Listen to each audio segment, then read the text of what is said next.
Menjelang putaran kedua Liga 1 2022-2023, Persebaya Surabaya kembali menyeleksi 4 pemain baru.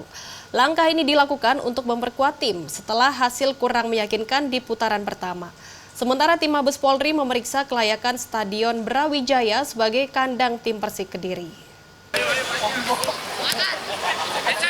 Pasca libur Natal, Persebaya kembali menggelar latihan di Stadion Gelora 10 November Tambak Sari, Surabaya, Rabu sore.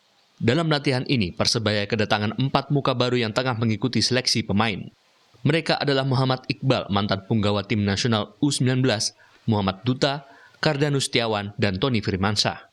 Selain seleksi pemain baru, manajemen Persebaya juga memperpanjang kontrak Hernando Ari Sutaryadi dan Rizky Ridho yang masa kontraknya hampir habis. Pelatih juga melakukan evaluasi terhadap semua pemain, termasuk 3 pemain asing. Nanti kita lihat dulu ada pemain 2 internal, dari internal posisi gelandang serang sama center back. Terus ada 2 si Iqbal sama si Dana dari Persita Tangerang. Ya, masih saya lihat baru sekali ini latihan. Sementara tim Baharkam Polri melakukan asesmen base camp Persik Kediri di Stadion Brawijaya Kediri. Langkah ini untuk memastikan Stadion Brawijaya memenuhi syarat keamanan untuk digelar pertandingan putaran kedua Liga 1 nanti.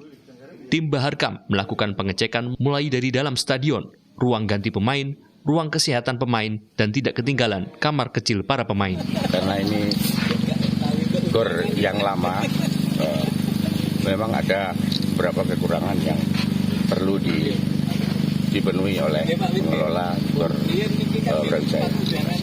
Panpel Persik Kediri mengaku berbagai upaya perbaikan terus dilakukan agar Stadion Brawijaya layak untuk menggelar pertandingan. Sebetulnya ya sesuai hampir seperti PT Liga, ruang operator harus ada, ruang kerja panpel harus ada, ruang kerja keamanan harus ada, jadi masih kurang sekitar 5 ruangan, itu yang harus dipenuhi.